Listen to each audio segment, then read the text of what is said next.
مع الله في لألآت النجوم وحبك الغيوم وضوء القمر. بسم الله الرحمن الرحيم. الحمد لله رب العالمين والصلاة والسلام على خاتم الأنبياء والمرسلين وعلى آله وصحبه أجمعين وعلى كل من تبعهم بإحسان إلى يوم الدين. معین ابن زائدہ کی سخاوت ہر طرف مشہور تھی، ہر زبان پر ان کی سخاوت کی تعریف تھی، ہر وقت ہر جگہ اس کی مثال دی جاتی تھی کہ دیکھو معین جیسا سخی کون ہو سکتا ہے۔ معین کہتے ہیں کہ ایک بدو نے میرے ساتھ فیاضی اور سخاوت کا ایسا معاملہ کیا، ایسا سلوک کیا اور سخاوت کی ایسی تعلیم دی کہ مجھے اپنی سخاوت کی شہرت پر شرم آنے لگی۔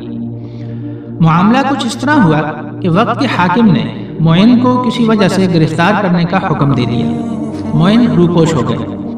حاکم نے اعلان کر دیا کہ جو شخص بھی معین ابن زائدہ کو گرفتار کر کے لائے گا، اس کی گرفتاری میں مدد کرے گا، اسے بھاری انعام دیا جائے گا۔ انعام کا اعلان سنتے ہی کئی لالچی لوگ ہر جگہ معین کی تلاش میں لگ گئے۔ معین اور محتاط ہو گئے، صبح کہیں شام کہیں، لوگوں کی نگاہوں اور معلومات سے بچنے کے لیے اور زیادہ محتاط ہو گئے۔ معین ایک دن اپنی کسی ضرورت کے لیے نکلے تو ایک بدو تلوار لٹکائے ان کے پیچھے لگ گیا۔ معین کو خطرہ محسوس ہوا، اپنی سواری کے اونٹ کو تیز کر دیا، مگر بدو بجلی کی سی تیزی کے ساتھ آگے آیا، اونٹ کی لگام پکڑ لی۔ اس سے پہلے کہ معین کچھ سوچ بچار کرتا اور اپنی مدافعت کے لیے کچھ کرتا، بدو نے فوراً اونٹ کو بٹھا دیا اور معین کو دونوں ہاتھوں میں جکڑ لیا۔ معین نے بدو سے بڑی نرمی سے پوچھا، تم کون ہو اور کیا چاہتے ہو؟ کیا کچھ رقم چاہتے ہو؟ بدو نے کہا کہ حاکم وقت کو آپ کی تلاش ہے۔ یہ کہہ کر اس نے معین کو زور سے جکڑ لیا۔ معین نے سمجھا کہ اس طاقتور اور سخت جان بدو سے بچ نکلنا مشکل ہے۔ اس نے بدو سے کہا کہ حاکم نے میری گرفتاری کے لیے جو انعام مقرر کیا ہے، یہ قیمتی ہار اس انعام سے کہیں زیادہ قیمتی ہے، یہ ہار لے لو اور مجھے چھوڑ دو۔ بدو نے گرفت کچھ ڈھیلی کی۔ معین نے اللہ تعالیٰ کا شکر ادا کیا کہ چلو ہار تو گیا مگر جان بچ گئی۔ معین نے ہار بدو کے ہاتھ میں دے دیا۔ وہ ہار لے کر چند لمحے اسے دیکھتا رہا، پھر بولا کہ واقعی آپ کا یہ ہار اپنی مثال آپ ہے اور اس سے کہیں زیادہ قیمتی ہے جو انعام آپ کی گرفتاری کے لیے حاکم نے مقرر کیا ہے۔ لیکن دیکھو، نہ مجھے آپ کے اس ہار کی ضرورت ہے نہ حاکم کے انعام کی۔ معین نے اس بدو سے پوچھا کہ پھر آخر تم چاہتے کیا ہو؟ بدو نے کہا کہ میں آپ سے صرف ایک بات پوچھنا چاہتا ہوں، اگر آپ مجھے اس بات کا صحیح جواب دے دیں تو میں آپ کو چھوڑ دوں گا۔ معین نے کہا کہ پوچھو کیا بات ہے؟ بدو نے کہا کہ آپ سخاوت کے ہر طرف بڑے مشہور و معروف درجے پر قائم ہیں، ہر جگہ آپ کی سخاوت کی بات ہوتی ہے۔ میں یہ پوچھنا چاہتا ہوں کہ کیا آپ نے اپنی ساری دولت لوگوں پر خرچ کر دی ہے؟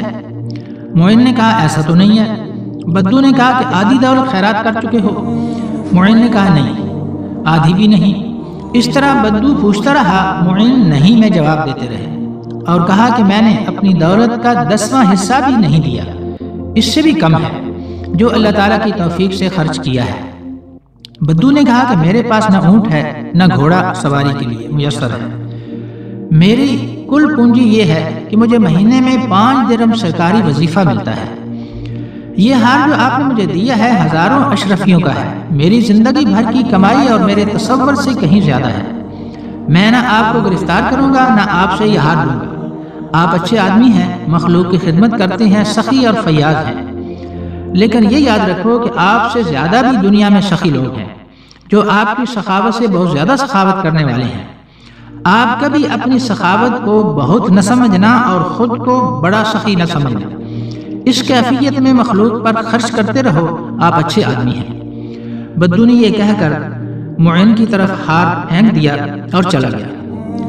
معین سوچنے لگے کہ یہ غریب انسان ہے مگر کتنا عظیم انسان ہے اور کتنا سخی اور فیاض ہے، اتنا قیمتی ہار جو اسے مل رہا تھا نہ لیا اور سخاوت کی ایسی تعلیم دے گیا جو مشعل راہ ہے۔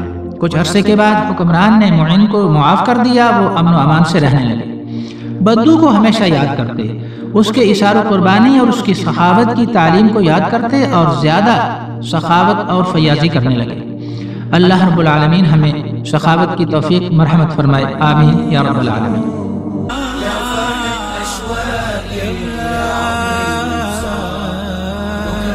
سألت